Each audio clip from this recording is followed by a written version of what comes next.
Hey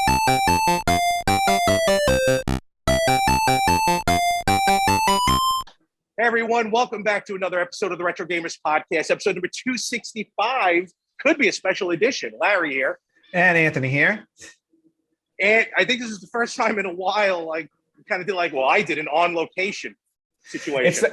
Well, actually, I think it's the first time you're doing it on location, and it's also the first time we're doing it with video, I think. I don't remember the last time we were on location doing video. That's true. You weren't there. We did it at the Long Island Retro Expo, but be that as it may. That is correct. Frank did. Yes. Be that as it may, I'm actually here, and I might pass out by the time the episode's over because of this. But yes, it is what it is here in New York. I am here right now at the Game On Retro Arcade here in the Smith Haven Mall here on Long Island. Of course, we've always talked about Game On. We love Game On.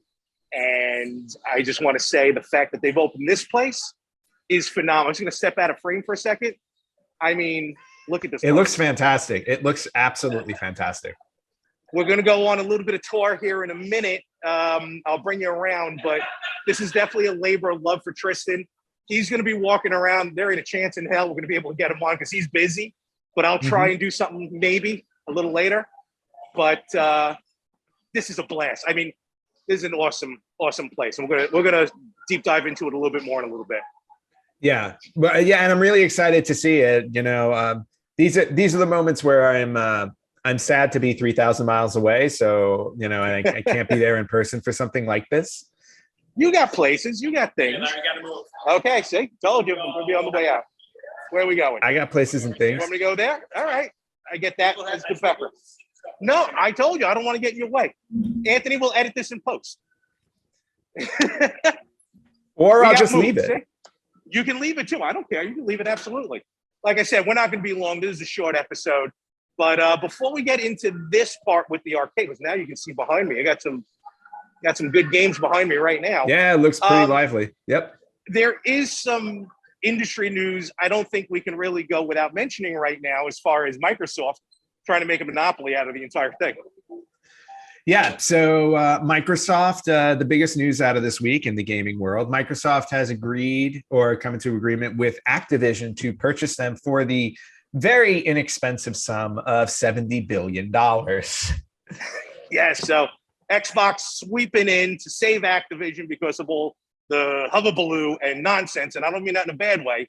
I just mean the stupidity that was going on at Activision.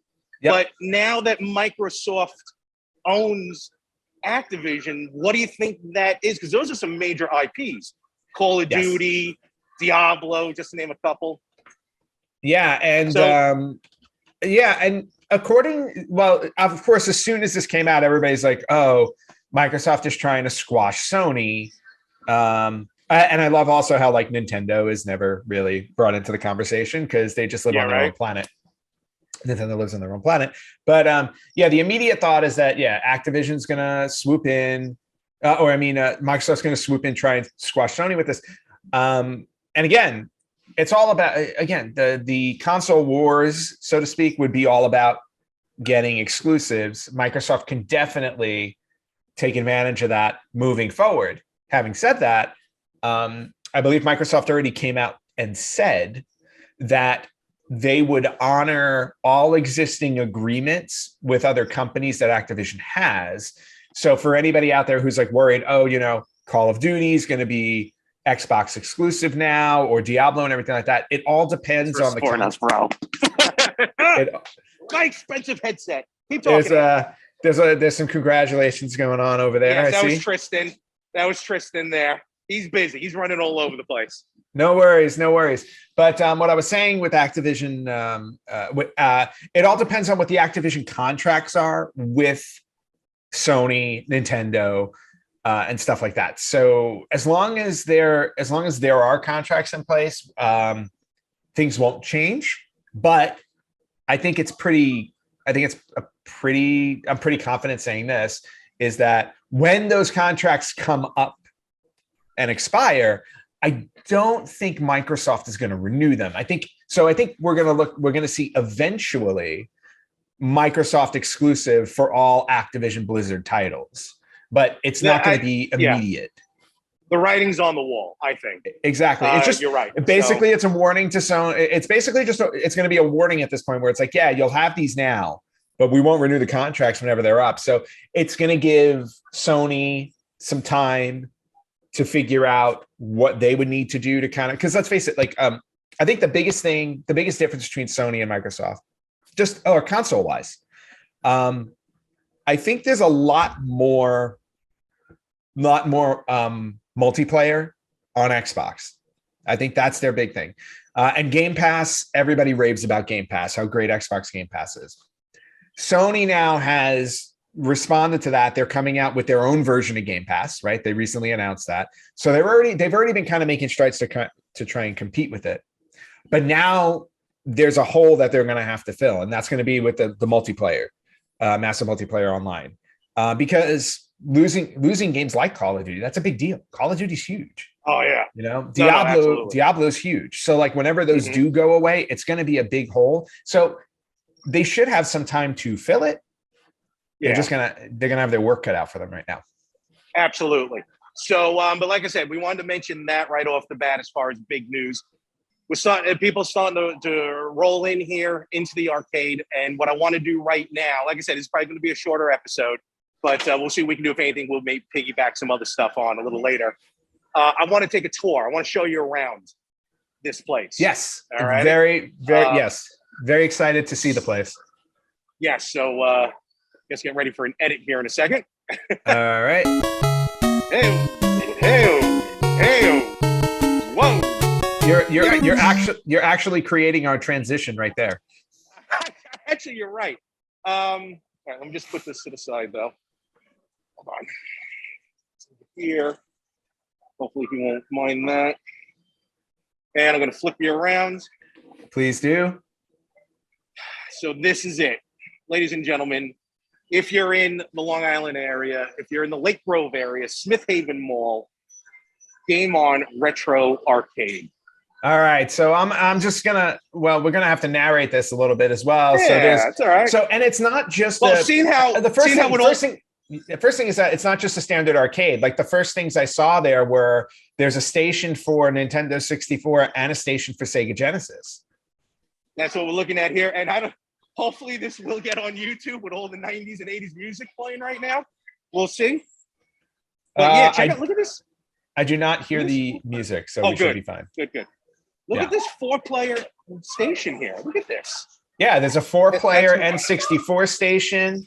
Right next to it, there's a Super Nintendo station. There's a Genesis station on the other side. Really nice and clean setup. I can see people are already kind of coming in there to play. Oh, yeah. I mean, this place opened at 10 a.m. I've never been to the mall this early. No, you've barely been up at 10 a.m. This is very true. But yeah, just look at it. So all in all, it's like there are about 100 arcade cabinets, right? Arcade cabinets, pinball. I'm just walking through right now. Some people are going to see this already when I go live. Oh, is that Time Splitters? Where are we? In front of me? No, to the left. I see Dark Legacy. No. Blood Brothers. Blood Brothers. Gee, I wonder where that came from. You went by really quickly, so I was like, "Wait, what is that?" Oh, I was trying to go slow here. Is that Crystal Castles? I love Crystal Castles. That was one of my favorite games. Such a terrible game. I love that game. Root Beer Tapper or just Tapper? Original Tapper. Original Tapper. Nice. Lunar Lander. I mean, we're not going to name all of them, but there is. Oh my god! It's such a throwback. Oh yeah, this section. Such a beautiful throwback. Galaga. Kind of old school. Yep. Where's Burger Time? Hopefully he didn't bring that in. Yeah, I know how much you love it. Berserk. I just watched a video on Berserk recently. I love Berserk. Space Invaders. I'll be hitting Ms. Pac-Man very shortly. Oh, Larry, get the high score on Ms. Pac-Man here so I can beat it when I visit. You know, you still hold the high score in my place. I do. Yep, and I tried it. Ladybug. There you go. Oh my god, I love Ladybug. Ladybug is an awesome game. Didn't someone have a high score on Ladybug in King of Kong? Oh, I think so. Yeah, somebody did. Sunset Riders, really cool. This place is massive. It's awesome. And oh wow, look at this, Return of the Jedi. So what happens is there, and I don't have any pricing or anything, but Super Contra. Basically, you're gonna eventually this is how awesome Tristan is and everyone at Game On.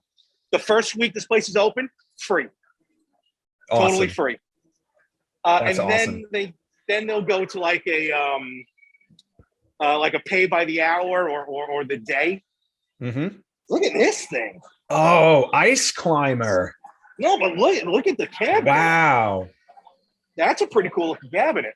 That is an awesome cabinet. Wow. I haven't seen this in forever. Oh my God. He's got he's got the Super Mario Brothers arcade.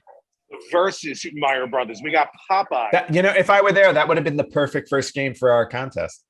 Really? Ooh, R-Type. Speaking of which, have you picked a game yet? I'm not tipping my hand. Look at this, another Versus cabinet, a Nintendo Versus cabinet. Versus Ice Climber and Duck Hunt. I remember that one. Oh, here we go, Ant. Really cool. There we go. You get your machine for $100. X-Men 4-player arcade. Oh. Do you even want to mention to people how you almost had all of our money stolen? No, but it would have been fun. And right next to that is The Simpsons. Also a great 4-player. These are all original cabinets. Oh, look at this thing. Amazing. An original NES. There's an original NES with cartridges. And look what's on it. Burger Time. TV. Oh, yeah. Boo. CRT monitor with Burger Time. Here's some pinball machines. Got some pinball machines. Out Street Fighter. Very nice. Spider-Man. Ooh, Spider-Man. Does he have Twilight Zone? No, but he has the black hole. Look at this one, Ant. 2-on-2 open ice hockey. Oh, I remember that game. I remember that arcade game. That was awesome. I don't remember this game at all. Wow, really, really cool. NBA Jam's got to be hiding here somewhere, I would think, right? Is that Super Sprint? Nice. Super Sprint. Ant's flying in as we speak. NBA Jam. Well, there's no question about it. I will be visiting when I head out, when I come visit. Look at this thing. Look at this. That's not an Atari VCS. That is an old school original Atari. 2600. Original CRT screen playing Pitfall. I love how those cartridges are set up. Yeah, it's really cool. So I guess my question with the consoles would be, are they set up where the games are does he have some type of setup where it's pre-installed and it's just for display, or you actually are swapping out cartridges? Let's go back to it. No, those are swappable cartridges. That isn't. Wow, that's. Really he'll cool. probably swap them daily or whatever. Right. And then we're just going to round out the rest of the here. Cruising USA, which very nice. I'm very close to getting through. I heard Cruising Blast on the Switch is phenomenal. Oh yeah, I heard that was really good too. We got Crazy Taxi. Yeah, you can't have an arcade without Crazy Taxi now, right? Yep. Virtual Cop, Police Trainer. This apparently is the driving. It looks like he's got him sectioned off. Actually, now I was just gonna say these are all the driving games. Yeah, these are the driving games. And Outrun, then, very nice. And then to round it out, really kind of a lot of the Neo Geo cabinets and everything else here. So very cool. Oh, I see Smash TV. Very nice. Oh yeah. So very nice. That's the place here. That's Game On Retro Arcade. And I got one more thing to show, and then we'll wrap it up here. All right, sounds good.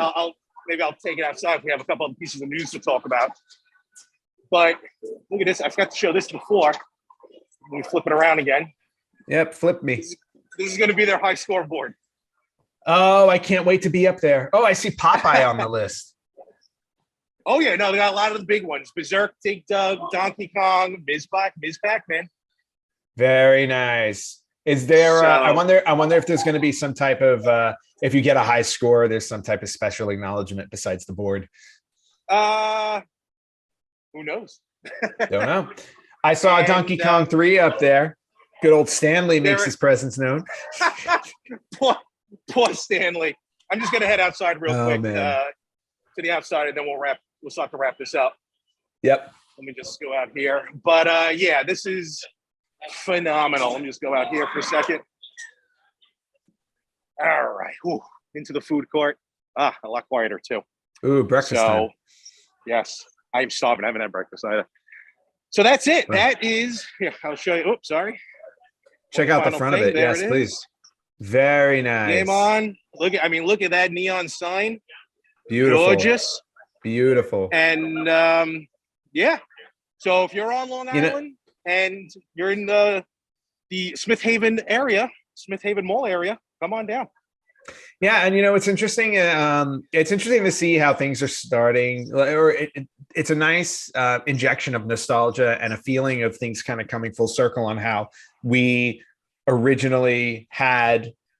We grew up with arcades. We grew up with these home consoles, and then obviously the death of the shopping mall, arcades going away because everybody's playing consoles at home, playing online with each other. It's really cool to see that in some places, physical arcade video game experiences are coming back. So, and this is just a great testament to how things don't stay dead forever. No, not at all. Yeah, Walking Dead has proven that multiple times. Very true. No, and it's interesting. And just to relate, I was when I was driving to get my Starbucks this morning. I had the radio on, and they were they had somebody on from Amoeba Records, which is a big store out here, or Amoeba Music, and they were talking about how the resurrection of vinyl has grown, mostly with Gen Z and like the younger generations, because they grew up without ever having to experience physical mediums. So in other words, like when they were born, by the time they were listening to music, by the time they were playing video games, it wasn't about going someplace and buying a physical copy. It was always about, I'm just going to go online and download it. And now these younger generations are coming around where it's like, now vinyl is like, they're basically saying that vinyl is doing so well that they can't keep up with the demand for it because there aren't enough places that can actually press records anymore. But the demand keeps climbing because the new generation wants physical media because they've never had it before. So seeing this like Game On coming back and everything like that, to me, it just further supports what I heard on the radio this morning on how the younger generation, everybody thought, oh, everything's just going to go digital and that's going to be the end of it. It's like, no, it's like there is a craving for the physical media. And this is just a perfect example of that. People wanting to go back to arcades, not just people like us, old people who used to have this, but kids today. No, absolutely. And like I said, I'm going to go back in there in a little bit, play around with some of the games, get my high score on there, of course. But before we wrap up, is there any other news or anything now that I kind of stepped out and I'm able to breathe? Yeah, now that you can breathe, let's run through a few pieces of news. Okay. And then I had a couple of things that I wanted to show you because because I had a trip last weekend. So a couple of things. There's you'll like this one. There's a Taiwanese accessory maker called Brook, who creates something called a Wingman. It's called Wingman series of adapters. Someone started telling me about this, but they didn't get into it. Okay. So this accessory maker has come out with something called the Wingman SNES, and it makes it possible for retro gamers to use modern controllers on classic systems. So we're talking about like using your PlayStation 4 controller on your original NES. Oh, wow. Or on your Super NES. Yeah. So he has an adapter. It works with NES, Super NES, Super Famicom, and AV Famicom. And it supports more than 125 wired and wireless controllers. That sounds insane. Yeah, it's insane.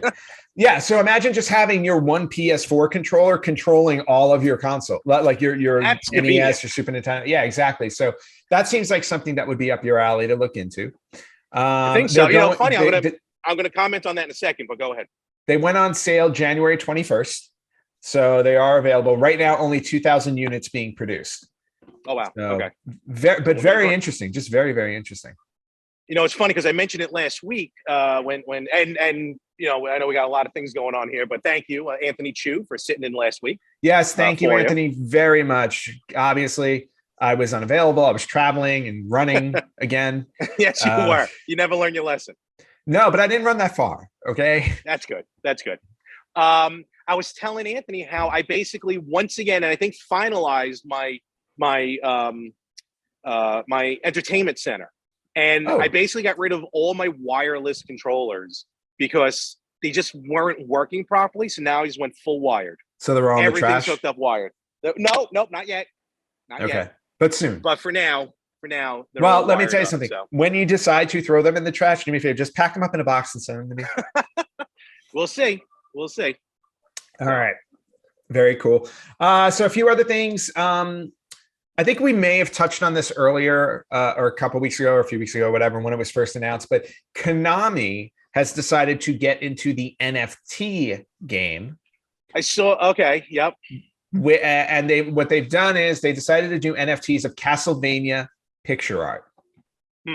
So they did an auction for them, and they released. It looks like they did 14.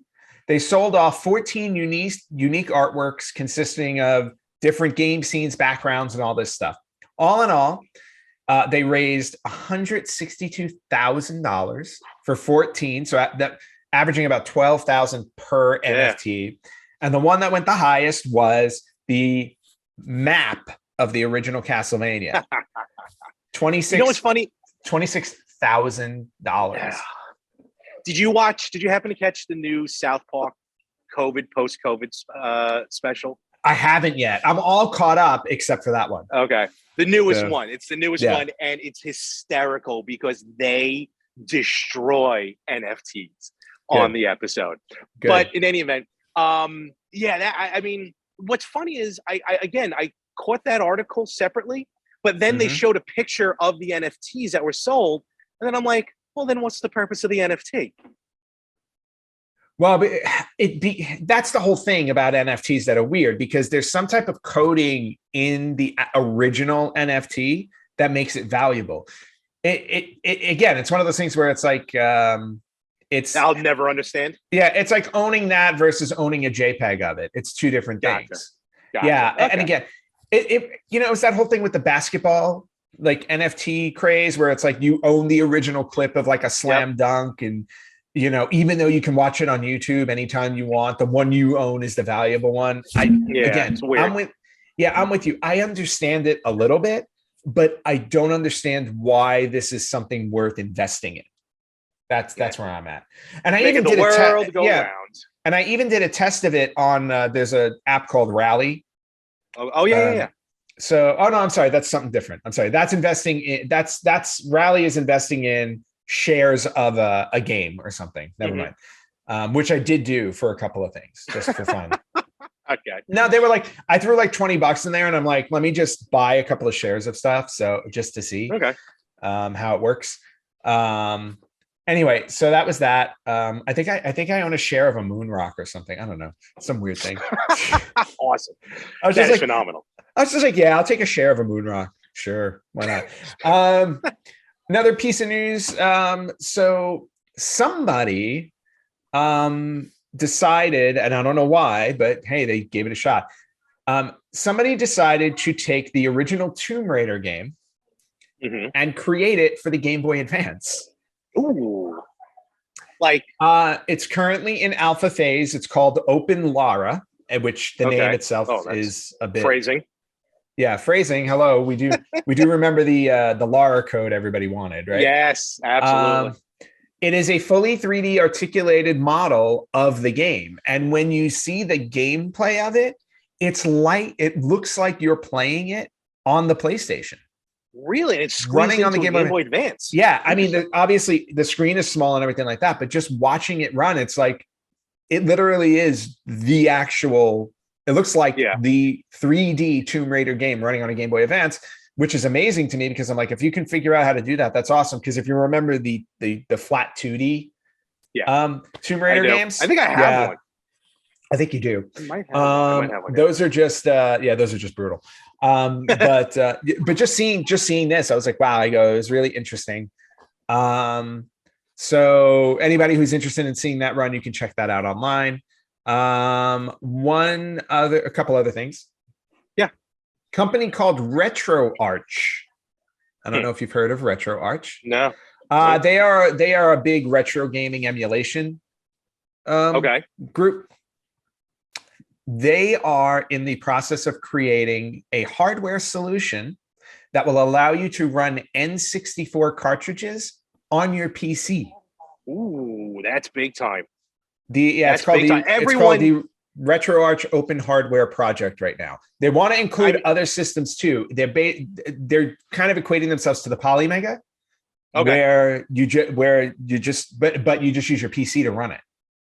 I was just talking to someone recently, and they're like, "Yeah, I'm waiting for my Polymega to come in."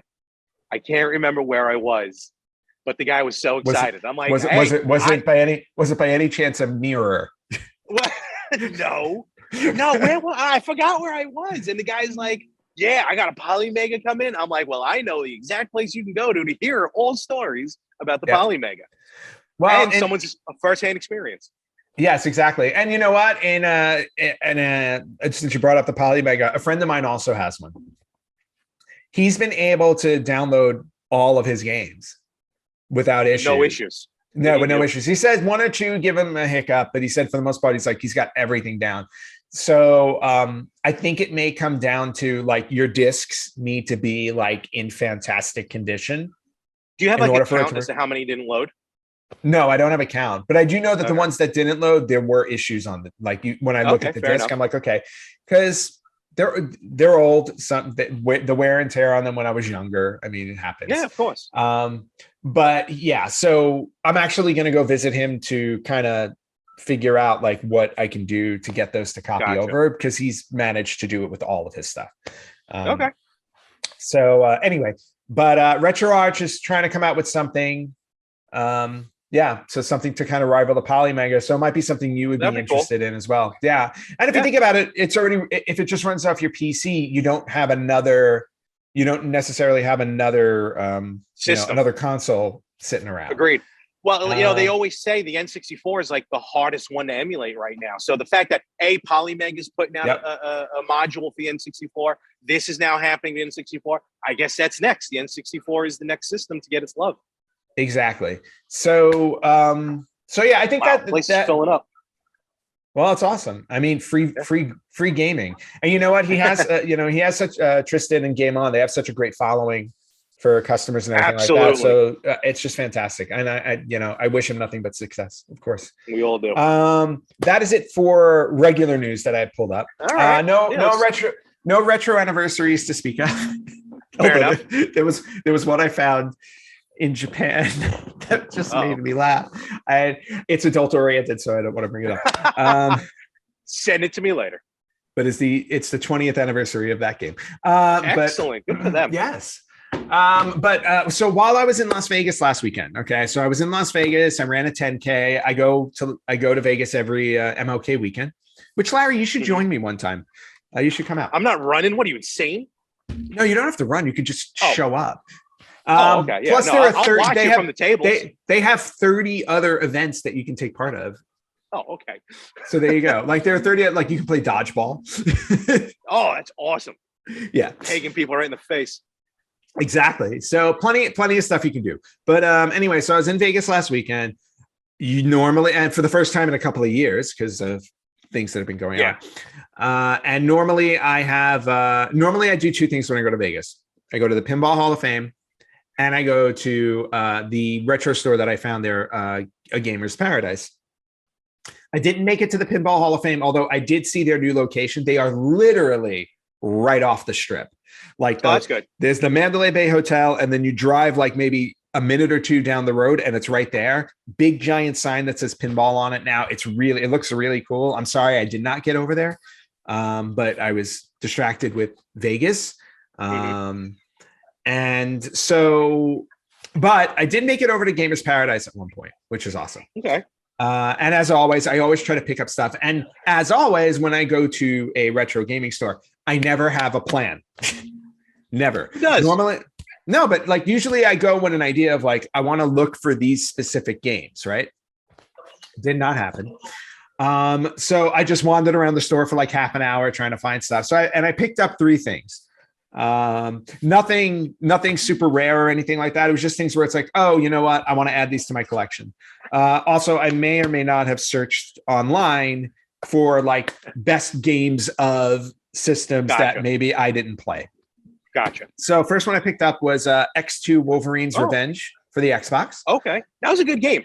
Yeah, see, I never played it. So the reviews on this one were that, yeah, obviously this was an excellent game, so I grabbed that. The second one, and this is one that I've always wanted to play, but Fable on Xbox. Classic game. Yeah. Classic game. And again, and this is one of those games where it's like every decision you make alters the game, the story. Yep. So that's why I wanted to pick that up. And I also got the instruction booklet with this one, which is nice.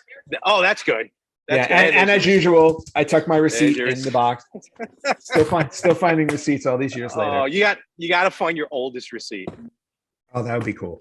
And now this is the fun one. I have to say this is the fun one because I'm randomly looking around and I run across like Atari 7800 games, 3DO games, just ran because it's a game store. They have all kinds of stuff. I find this tiny, tiny little section. And there are Philips CDI games there. And I'm like, okay. I've never owned the CDI game. And then I was second guessing myself and saying, does CDI work on the Polymega? And I'm like, no, it doesn't. I go, but who knows what upgrades later on firmware upgrades they may add it. So I just looked through the little itty bitty section of CDI and I find this game and I'm like, oh my God. I was like, yes, I have to buy this. So before I show it to you, I bring it to the register and the woman working behind the register is staring at it. She's like, what is this? And I go, Philips CDI was a and I explained to her, I go, there's a console from the early 90s. She's like, I don't even know where I would find this because they don't have the disc in the cartridge. She's like, I honestly don't know where to find the disc and she's got these two big filing cabinets behind her. So I'm like, well, I go, it's probably listed. I go, and they're labeled. I said, well, it's got to be on one of the labels. Yeah. So she eventually finds the drawer. She's like, oh, it's in here. I had no idea we had these in here. And I'm like, well, of course you don't. Awesome. You've never heard of CDI. And the reason why I bought this, Larry, you know this. I got 3 games going through my head. Yeah, it's none of them. No, that's why. You know how much I love game shows. Yes, very much. Okay. You've been on a few. And I've been on a few. CDI. Absolutely love game shows. And now I can honestly say that of all of the celebrities that have made it into video games, I have now added Wink Martindale to my collection for the Philips CDI version of the Joker's Wild game show, which I didn't know it existed. I would have bought a CDI just for that. Yes, that's why I grabbed it. Phenomenal. I grabbed it because I'm like, where am I ever going to find this again? That is awesome. And Joker. There he is. There's Wink Martindale right on the back. And up to 4 people can play. Up to 4 people can play. Not only that, when I bought the game, excellent. Oh, it's gorgeous condition. Excellent condition. It looks like it's never been played. Instruction booklet. Here's there goes the instruction booklet. It fell right out of the case. Now broke. Everything's done. But just that is absolutely wild. Amazing. Yes. No pun intended. No, and I'll tell you this much though: if you do somehow get to play that, and there's no Joker, return it. Just send it back. Exactly. So if I ever do play it, actually, I don't think Wink said it that way, but still. That is awesome. Yeah, so I was really I couldn't believe it because obviously I didn't know it even existed. So that ranks right up there with High Rollers. I love High Rollers. And you still got it for the Commodore, right? Yeah, I still have it for the Commodore 64. Yep. One of my favorite games. God. Just Joker's Wild. I was so stunned. I was like, I don't blame you. I was like, they made a game because I loved that game show too. Oh no, game show was awesome. Yeah, let me ask you, without giving out numbers, how big of a hit was it? It was not a hit at all. Oh, okay, good. Yeah, good. So yeah, Joker's Wild has now been added to my collection. That is great. I thought you would get a kick out of it too because I know you. Oh no, totally. I gotta get Tristan out to find one for me. That's the luck.